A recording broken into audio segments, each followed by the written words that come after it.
الأصدقاء الأعزاء، صديقات العزيزات في كل مكان، مرحبا. اليوم راح أحاول أبدي وجهة نظري حيال عمل روائي قرأته في الآونة الأخيرة، وأن أوصل إليكم الانطباعات والملاحظات حول هذا العمل الذي هو بعنوان آه، ثوب حداد ملون للروائي والمترجم والناقد اللبناني الأستاذ سليم بطي. قبل الخوض في التفاصيل، حضروا فناجين القهوة لكي تكون هذه الأفكار والآراء والملاحظات آه، مهضومة. تحياتي لكم أينما كنتم. رواية ثوب حداد ملون كما ترون، يعني من إصدارات نوفل، دار نشر لبنانية معروفة، و يعني طباعة جميلة وأنيقة وغلاف جميل وأنيق، وعنوان جاذب وجميل. يعني بصراحة ثوب حداد ملون. سآتي يعني في الحديث عنها حول العنوان، ويعني ما استخلصته من العنوان. الرواية صدرت عام 2020، هو انتهى من كتابتها في 2019 وصدرت في عام 2020، وهي الجزء الثالث من ثلاثية يبدو لي، أو حسب ما ذكر الكاتب أيضا في الرواية أو في الكتاب. الجزء الأول لن أغادر منزلي، والجزء الثاني فونوغراف، والجزء الثالث ثوب حداد ملون. أنا اقتنيت الجزئين من معرض الشارقة، وقرأت العمل. ويعني يعني الرواية للأستاذ الروائي والمترجم والناشط الحقوقي اللبناني سليم بطي. وسليم يدير منصة ثقافية نقدية تناقش أعمال روائية إبداعية كل شهر أو أقل من شهر. واستضافني وناقش روايتي كأنني لم أكن، يعني هو والأصدقاء في المنصة. وكمان استضافني في بودكاست، وجرى حوار بيننا حول قضايا كثيرة ومسائل كثيرة. الحلقتين موجودتين يعني في قناة المنصة. ويعني أنا أخذت الجزء الثالث ثوب حداد ملون، لأنه اعتبرت أنه الخطوة الثالثة يعني في ظني وتقديري أنه أن تكون راسخة وواثقة وثابتة، بحكم أنها تستند على خطوتين سابقتين. وتلك الخطوتان السابقتان استفاد منها، يعني صار عنده خبرة الأستاذ سليم. وبحكم أنه هو أيضا يعني معني أو اشتغل في التدقيق اللغوي والتحرير الأدبي ويدير هذه المنصة، فكل هذا التراكم من خبرات القراءة والمناقشة والكتابة، يعني ستكون يعني الزبدة واللب أو عصارة حصيلة التجربة. هي الجزء الثالث من الثلاثية أو هذه الرواية. قرأتها وبصراحة يعني لفت انتباهي أمور جميلة. يعني أو يعني هي وجهة نظري، ما بقول إنه هي صحيحة، لكن انطباعاتي التي خلصت منها من خلال يعني أو بعد قراءتي أو حتى أثناء القراءة. أنا شفت إنه العنوان يتفوق على المتن أو يتجاوز المتن أو أجمل من المتن لأسباب سأذكرها لاحقا. يعني الرواية تتحدث عن الحرب الأهلية أو مخلفات أو تبعات الحرب الأهلية اجتماعيا نفسيا اقتصاديا ثقافيا على أي بلد، ويعني يأخذ نموذجا لبنان كبلد مثله مثل أي بلد شرق أوسطي صغير متنوع، عانى ما عاناه من ويلات الحرب الأهلية والصراع العربي الإسرائيلي وكل التفاصيل التي تعرفونها عن لبنان. أسرة لبنانية يعني مكونة من أب وأم وثلاث أولاد. الأب موظف والأم يعني ربة منزل. ولدين وبنت هن الأولاد، عمر وجيفاني ولميس. والأب يعني عطوف حنون جدا على أطفاله، ويقتل في ظروف غامضة، يخطف ويقتل أثناء الحرب الأهلية اللبنانية. وبعدين يعني بعد فترة الأم تحل محل الأب وتمارس الدورين، دور الأم ودور الأب، لكن بديكتاتورية وتسلط وظلم وعسف وعنف شديد يعني على الأطفال،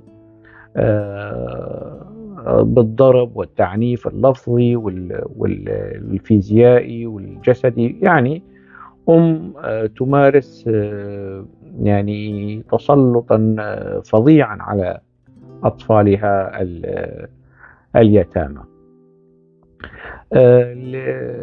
والأم أيضا يعني تقتل في تخطف وتقتل في أثناء الحرب الأهلية اللبنانية. ويعني تتعرض حال هذه العائلة إلى يعني ما تتعرض له العوائل السورية أو اللبنانية أو العراقية من يعني فقدان الأب والأم في الحرب، يعني لأسباب ليست يعني سياسية، أو لأنه لا الأب ولا الأم كانوا لهم علاقة بالحرب، لكن المدنيين اللي بيروحوا ضحايا وبفقدان الأب والأم تصبح يعني حياة الأطفال جحيما. يعني يلجؤون إلى أحد الأقارب، لكن سرعان ما يعني الأطفال الثلاثة يغادرون منزل قريبهم عمهم أو أحد الأقارب ما عاد أذكر، ويضرمون النار، لأنه يعني يتعرضون أيضا في ذلك المنزل إلى ظلم شديد يعني وإلى إهمال وإلى يعني حتى من أطفال قريبهم، ويغادرون المنزل، يهربون من المنزل بعد أضرام النار فيه، ويستأجرون شقة وتبدأ يعني دورة جديدة من الظلم في حق هؤلاء الأطفال. الأخ الأكبر يعني يلجأ للعمل، يترك الدراسة لكي يغطي نفقات أخيه شقيقه وشقيقته، وهو أيضا يختفي في ظروف غامضة. يبقى جوفاني ولميس. لميس تذهب إلى كردستان والعراق وتتعرف على شخص آخر مسيحي لبناني يعيش في بغداد. هو أيضا يعني تتطور العلاقة بين لميس والشخص الآخر إلى مرحلة الزواج، وقبيل ذلك تتفاجأ بأيضا اختطاف أعتقد حسام، كان اسمه حسام أعتقد إن لم تخني الذاكرة، ويقتل هو أيضا يعني في الحرب الأهلية تتعرض لميس إلى انهيار عصبي وصدمة عصبية نفسية، يدخلونها المستشفى، يبقى جيفاني وحده، يغادر إلى دبي، يتحول إلى عازف كمان، و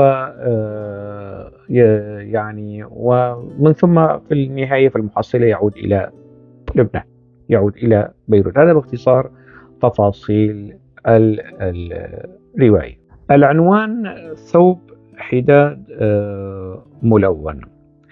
آه، يعني بالعادة يعني العنوان فيه كسر للمألوف.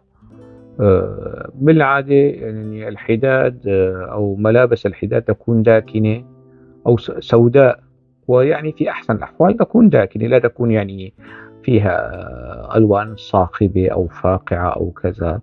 لكن العنوان يشير إلى مسألتين: إلى مسألة أنه لا يمكن أن يكون هنالك ثوبا للحداد وملون، بمعنى إما يعني هذا رأيي، إما أنه هنالك حالة سعادة وفرح يعني في غياب شخص أو موت شخص كان يمارس ترهيبا وعنفا شديدا على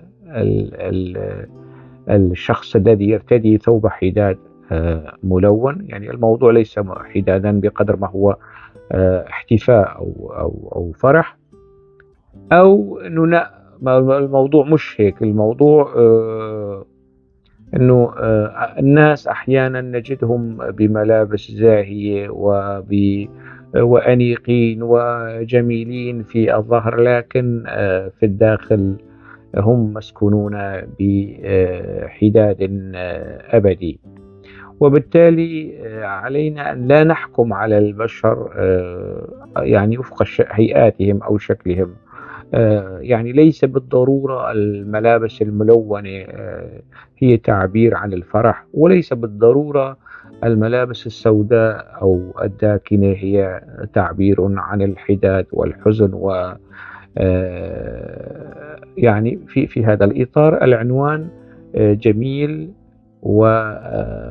وموحي وملتبس ولا يفصح، لا يخبر، يعني يفتح مجالا للتأويل ومستويات التأويل وللأسئلة وللاحتمالات والافتراضات. وفي هذه النقطة يعني العنوان حقق يعني الجانب الجمالي والجانب الإيحائي اللي أنا بشوفه أنه يفترض أن يتوفر في عناوين الأعمال الإبداعية، سواء كانت دواوين شعرية أو نصوص روائية أو مجموعات قصصية.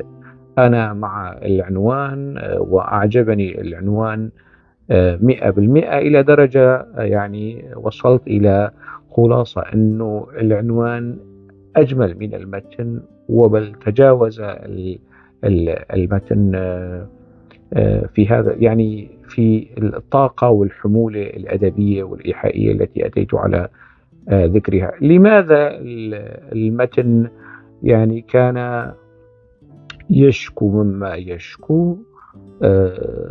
سأقول لكم ذلك. النقطة الأولى اللي لفتت انتباهي في المتن مسألة التفاصح اللغوي اللي اعتبرته يعني يزيد عن الحد. هو يعني كيف يعني مسألة الحد، أنا مش أنه أنا محط حد يعني، لكن أحيانا نقرأ نصا أدبيا ونلاحظ أن اللغة مرنة سلسة جميلة وسهلة ومعاصرة، لكن نتفاجأ أحيانا ببعض المفردات ذات الوقع القاموسي أو المعجمي، يعني أو غير المتداولة أو غير السائدة، هلأ مهمة الرواية ليس يعني في تقديري إنه إحياء اللغة أو إحياء اللغة المفردات اللي باتت مهمشة أو لا، هذا موضوع آخر يعني. لكن هذه اللغة السلسة التي نقرأها وهي موجودة يعني في ثوب حداد ملون، أحيانا بعض النتوءات هيك اللي تفاجئنا وتخلق حالة من التوقف أنه هذه المفردة يعني تنتمي إلى لغة أخرى، وكأنه مش لغة أخرى لمرحلة زمنية أخرى من هذه اللغة. هذا رأيي يعني. كأنه واحد يأكل هيك بتعبير يعني بسيط وعامي، انه ياكل صحن رز مفلفل وفجأة هيك يصدف انه في بعض حبيبات الارز غير مستوية او جيدا او غير مطبوخة، وبتعمل هيك خدش في اثناء تناول الطعام. يعني نفس الموضوع في نصوص هاي النتوءات او المفاجآت اللغوية المعجمية، هيك فيها شيء من التفاصح والحرص الشديد على موضوع اللغة وال يعني في شيء هيك مبالغ فيه يعني، وكأنه الروائي أو الكاتب هنا كان محكوما بصرامة جلباب المدقق اللغوي أكثر من أنه يحاول أن يقدم لنا نصا معاصرا، رغم أنه هو استخدم يعني اللغة المحكية اللبنانية، لكن في بعض المسائل أو في أماكن كثيرة في الرواية استخدم مفردات أنا ما بعرفها. قد يقول أنه هي مشكلتك يعني أنه أنت ما بتعرف هاي المفردات، وهي مفردات معروفة أو كذا، وهي تعابير معروفة، مشكلتك مش مشكلتي. لا أعتقد أنه هي مشكلة قراء كثر يعني. وأنا سألت مسألة اللغة وكذا، هل موضوع التفاصح أحيانا هيك ينزلق نحو مسألة الاستعراض، وانه الصرامة الشديدة في موضوع اللغة العربية إلى درجة التزمت. يعني فيعني أماكن كثيرة مثلا لم يتلألأ طيصل لياليها يعني مثلا. شو كمان أماكن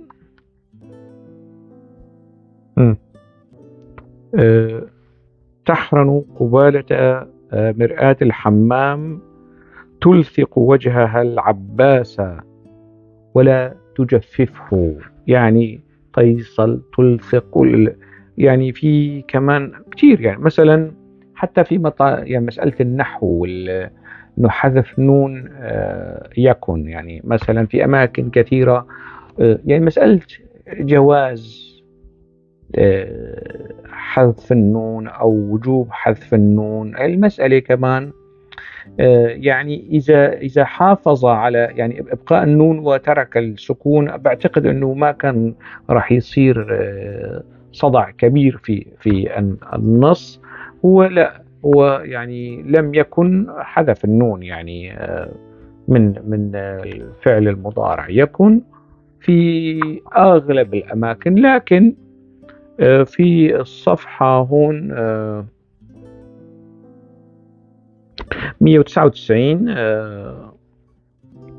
لم تكن حبا، لم تكن عشقا، لم تكن تجربة. لم تكن تجربة هون حذف النون وأبقى على النون في الفعلين لم تكن يعني لم تكن حبا لم تكن عشقا أبقى على النون، لكن في تكن الثالثة حذف النون. طبعا في بقية الرواية في أماكن كثيرة حذف النون. أنا هذا أيضا أصنفه يعني ضمن التفاصح الزيادة عن اللزوم.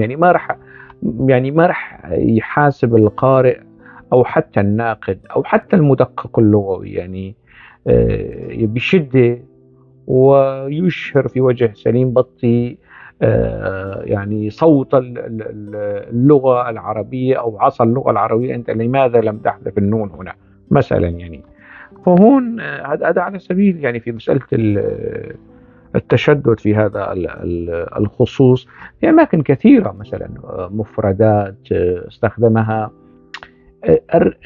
أربكتني بصراحة يعني، وأحدثت هيك حالة من عدم الانسجام مع المتن. مسألة التفاصح أو الاستعراض اللغوي إنجاز التعبير، هذه يعني إحدى أو أولى المشاكل التي صادفتني أثناء قراءة ثوب حداد ملون.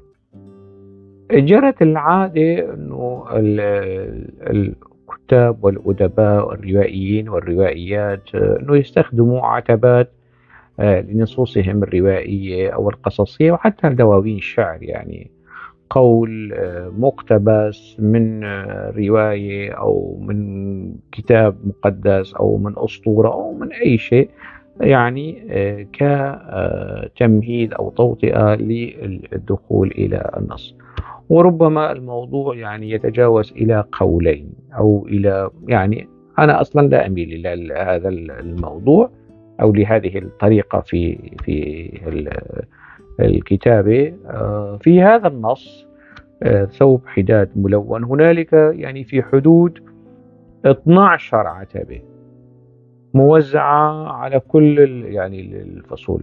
12 عتبة مثلا في طبعا هذه العتبات ليست لي سليم، هو سليم بطي أخذها من روايات ومن أعمال أخرى يعني عدا عن العتبات اللي هو مثلا هون هون يعني في العتبة الأولى هو يعني قول لشاعرة إيطالية. أيضا في الفصل الأول أبواق السماء أوطاننا أنانية لسليم بطي، لكن في المقطع الأول إذا أنتم ملاحظين ما بعرف إذا يعني حاطط 3 عتبات، 3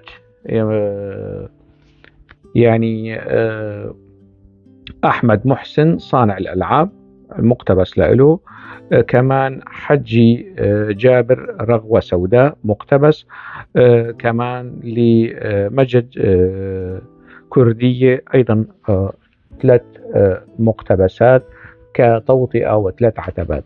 طبعا إذا مشينا أنا عديتهم يعني حتى نهاية الرواية تقريبا أنا عديت العتبات اللي استخدمها سليم بطي في هذا العمل. وصلت ل 12 عتبة مأخوذة من روايات وأعمال روائيين وروائيات يعني. وما بعرف يعني أنا شفت شيء غريب في هذا الموضوع، وكأنه هيك حالة من توريط كتاب آخرين في هذا النص. قد يرى الكاتب أنه استخدام قول أو مقتبس من عمله الروائي في عمل روائي آخر شيئا إيجابيا ونوعا من الاحتفاء ونوعا من التقدير، نعم، لكن بهذه الكثرة وبهذا التحشيد أنا يعني بصراحة يعني شكل لدي هيك علامة استفهام أنه أنا ما بعرف مين من الأدباء استخدم هذه الطريقة أو هذا الإكثار أو هذا التحشيد أو هذا التوريط بين مزدوجين في كتابة عمله الروائي. ربما يعني أكاد يعني حسب قراءاتي المتواضعة أنه هذا موضوع سابقة، لكن سابقة يعني ما بعتبره أنه شيء إيجابي، بالعكس يعني أنا في تقديري أنه أثرت سلبا. قد يقول قائل يعني وين المشكل يعني، لا أنا بشوف فيها مشكل يعني في ولذلك يعني عندما على صعيد البناء شفت هيك يعني هيك ظاهرة لفت انتباهي، اعتبرت هذه التقنية أنه لم تغني عن النص، إنما اتكأت النص الرواية على كثير من هذه العتبات، كنوع من شو بدي يسميها يعني لجوء يعني، أو لو إذا ما شاف الكاتب أنه النص هنا بحاجة إلى أن يتكئ على مقولة أو على رواية أو على كاتب آخر، ما بيحط الموضوع، معناته في حالة من القصور أو ضرورة الاتكاء على عتبات أو هذا الكم الكبير من العتبات. طبعا هذه العتبات ال 12 عتبة الموجودة ضمن عدا عن العتبات اللي استخدمها الكاتب نفسه، والتي هي له، وكان يعني مكسر يعني كثير، يعني أرهق النص. هذه العتبات الكثيرة باختصار يعني أرهقت المتن. الرواية كما ذكرت يعني هي عبارة عن تنتهي الرواية في الصفحة 204 ومقسمة إلى 4 فصول. الفصل الأول أبواق السماء، الفصل الثاني ثلاثية مواسم الحصاد الحزينة، الفصل الثالث عصافير تزغرد الأوجاع، الفصل الرابع ثنائية أسلاك شائكة.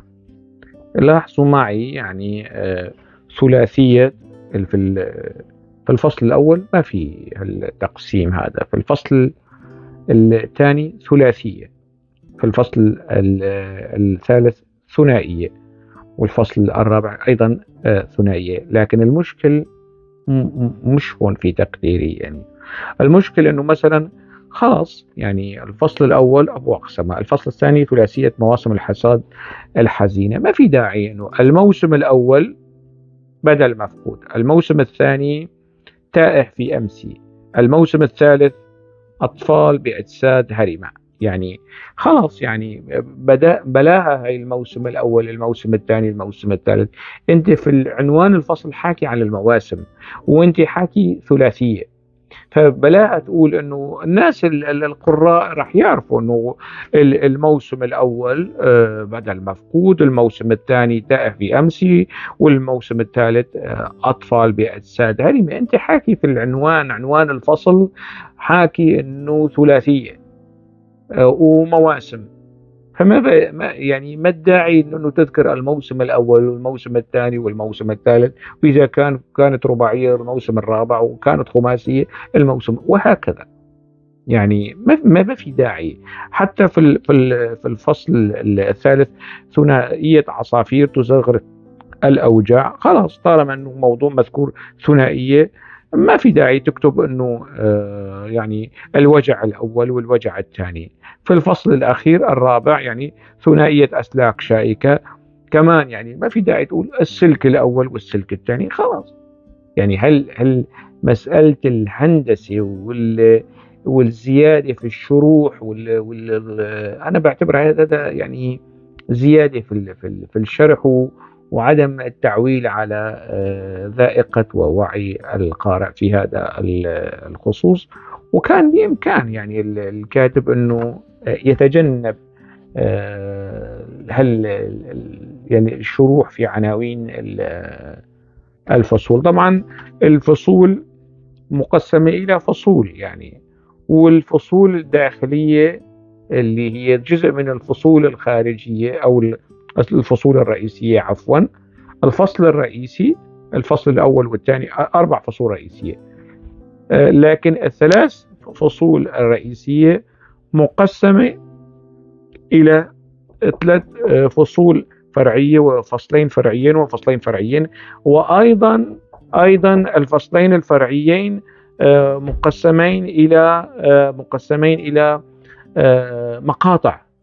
مقاطع. هذا أيضا يعني ما بعرف، يعني ربما البعض يرى أنه الموضوع هندسة ومهارة، وأنا ما شفت يعني هيك الشيء اللافت والجاذب في الأمر.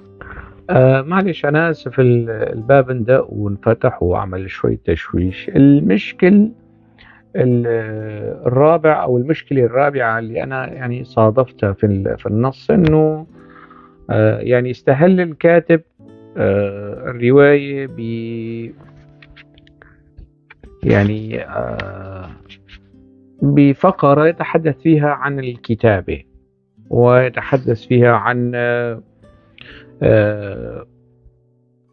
يعني عن فهمه للكتابة وطريقته للكتابة ونوعية كتاباته. سليم بطي يعني هذا الاستحلال والحديث عن الكتابة يعني شو بيخدم الرواية.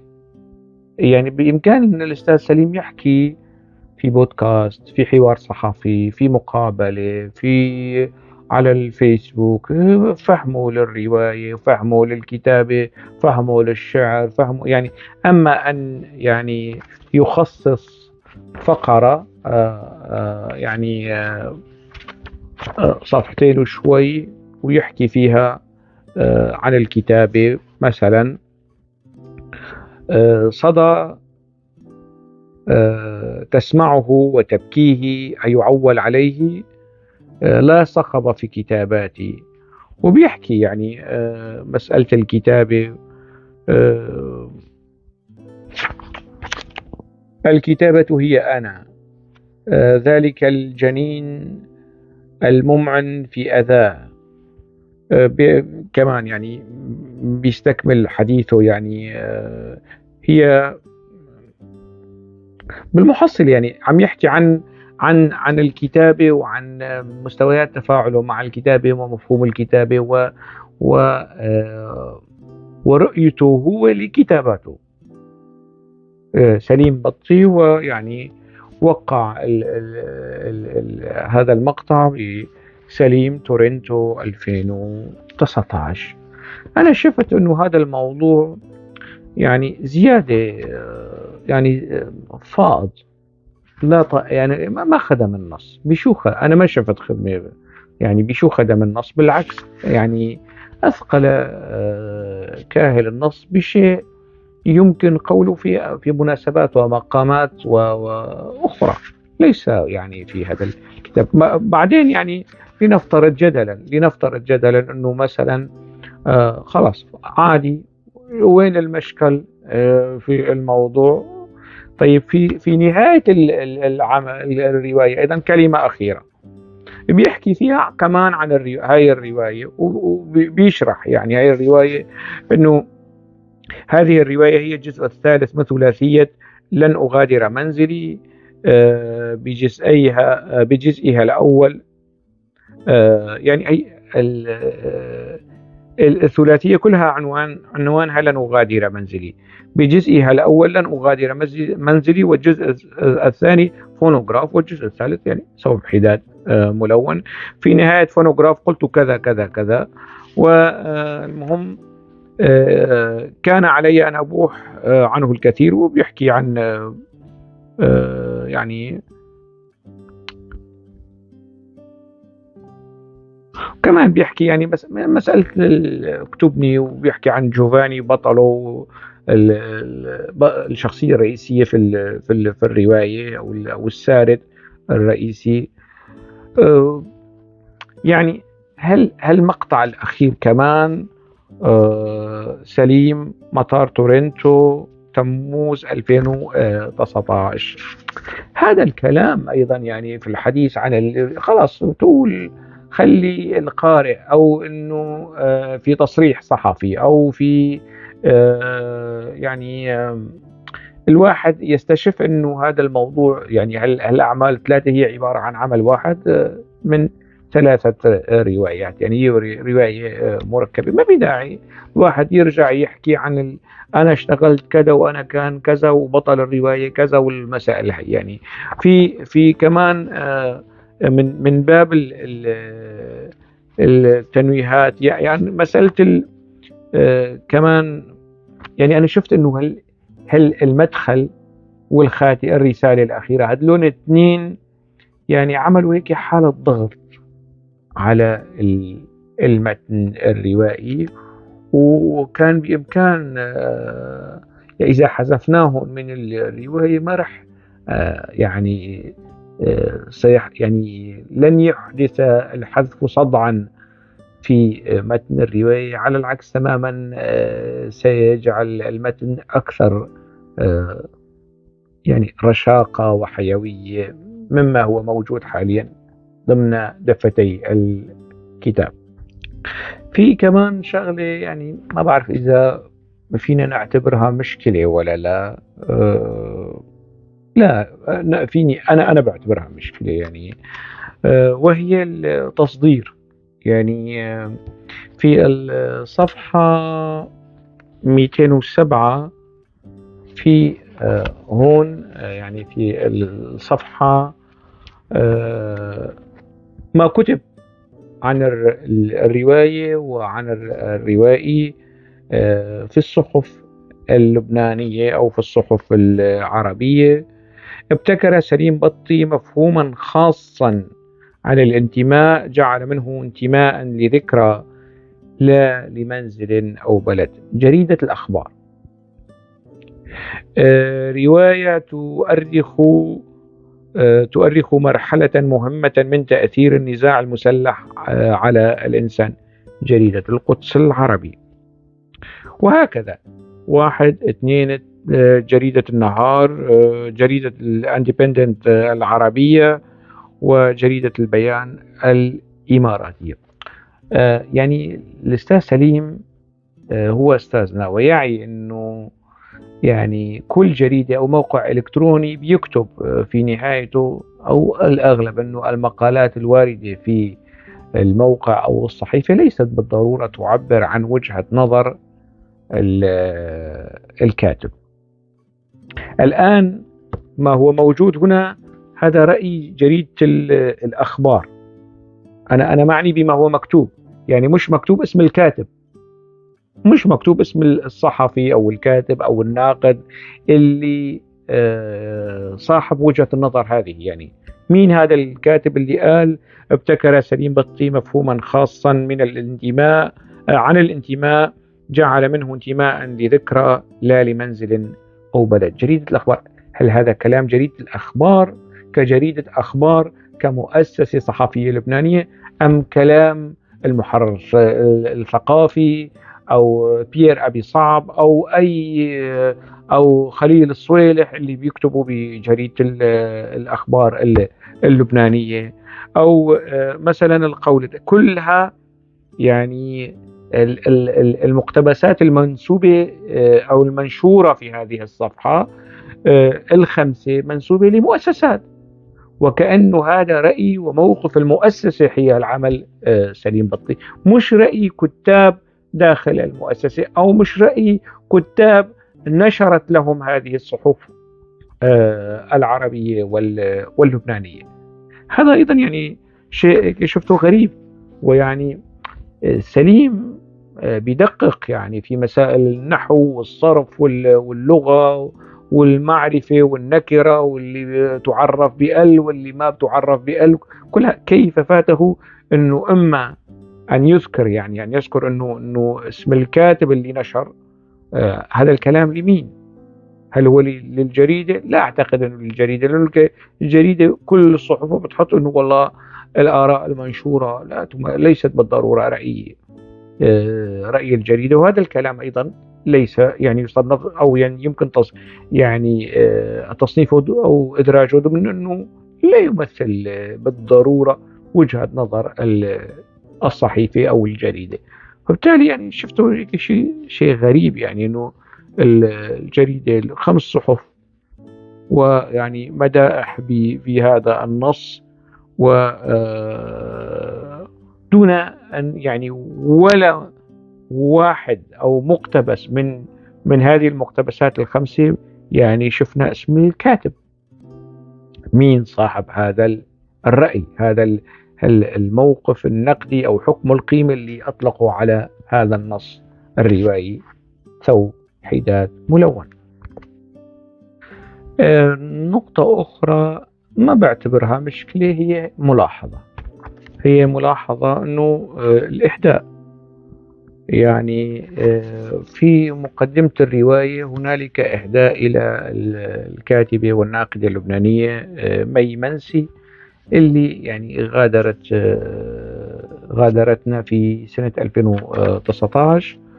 وفي نهاية الرواية أيضا هنالك يعني إهداء إلى من سلمني أسرار حياته، جيوفاني، الشجاعة لشجاعتك البقاء، كمان في نهاية الرواية. الإهدائين يعني كان بإمكان الروائي أنه يجمع الإهدائين خلاص في صفحة واحدة إلى منى منسي وإلى جوفاني وانتهى يعني. أما أنه نحط إهداء في بداية الرواية وإهداء في نهاية الرواية والرواية بين إهدائين، شفتها هيك شيء غريب. وربما الواحد يقول يا أخي وين المشكل؟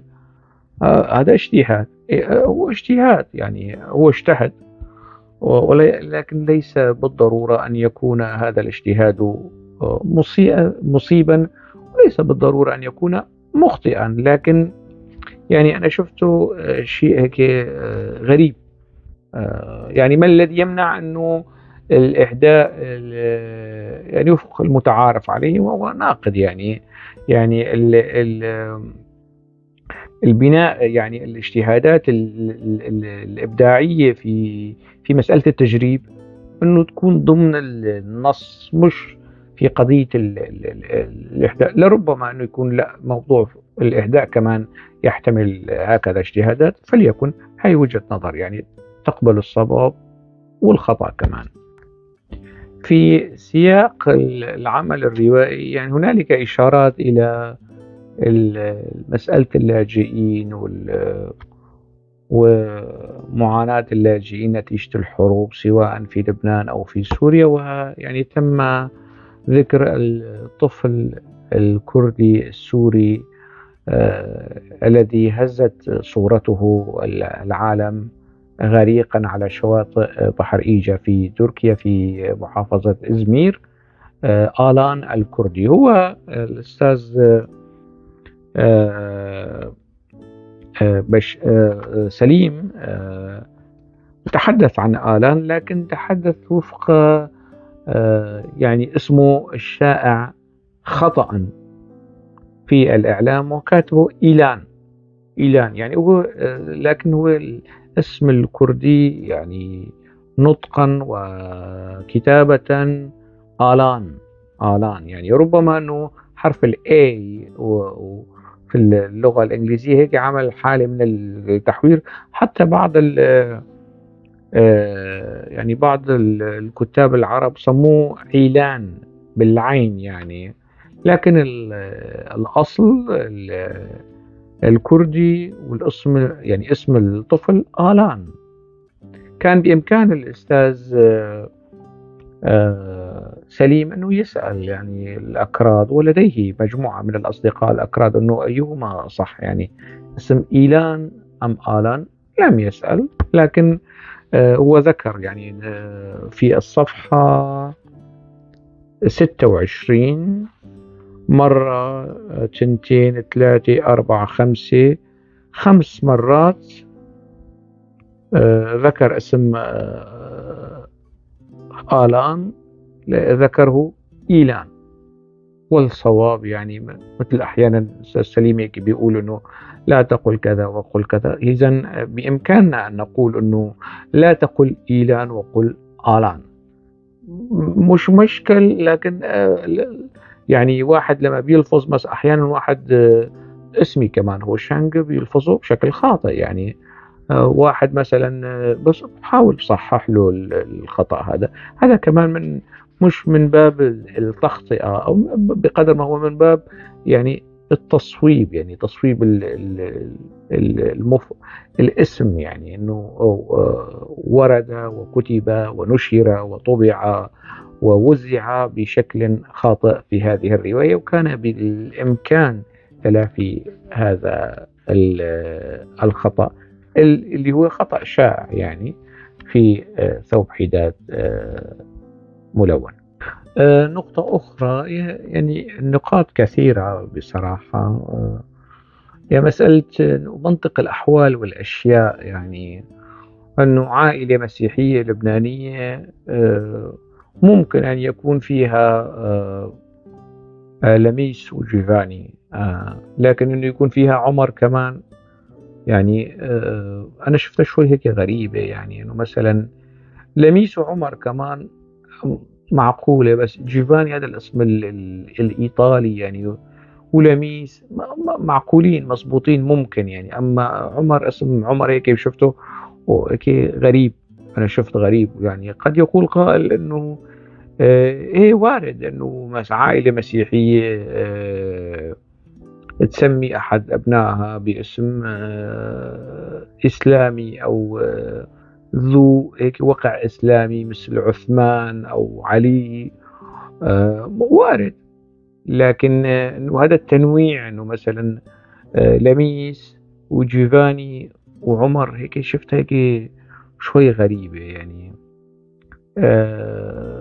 هذا أولا. اثنين، في الرواية بطل الرواية يعني في مرحلة الطفولة ما شفت أي ملمح، أي ملمح أنه هذا الشخص مشدود إلى الموسيقى أو يحلم أن يكون عازف كمان أو عازف كذا يعني. أنا ربما ورد، أنا ما انتبهت، يعني بإمكان الأستاذ سليم يشير أنه لا، الموضوع مش هيك، أو القارئ اللي قرأوا واللي كتبوا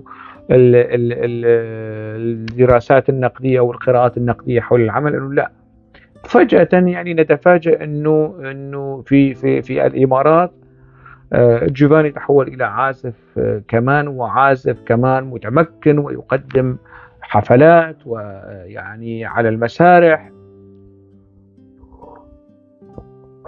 وعازف محترف، يعني مش عازف حي الله عازف، يعني لا، عازف محترف ومتمكن ويقدم عروض موسيقية المركز الثقافي الفرنسي.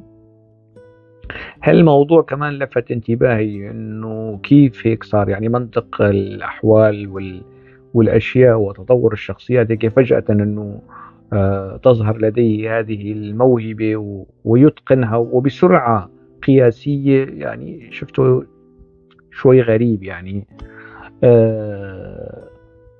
بصراحة يعني ثوب حداد ملون، يعني اعتبرت العمل هيك شيء من التناص أو المناكفة أو المعارضة أو التضاد مع رسالة إلى الوالد لفرانس كافكا، خاصة أنه فرانس كافكا كتب الرسالة في 1919، يعني 1919، وسليم بطي كمان كتب هذا العمل في 2019، يعني 100 سنة بين العملين.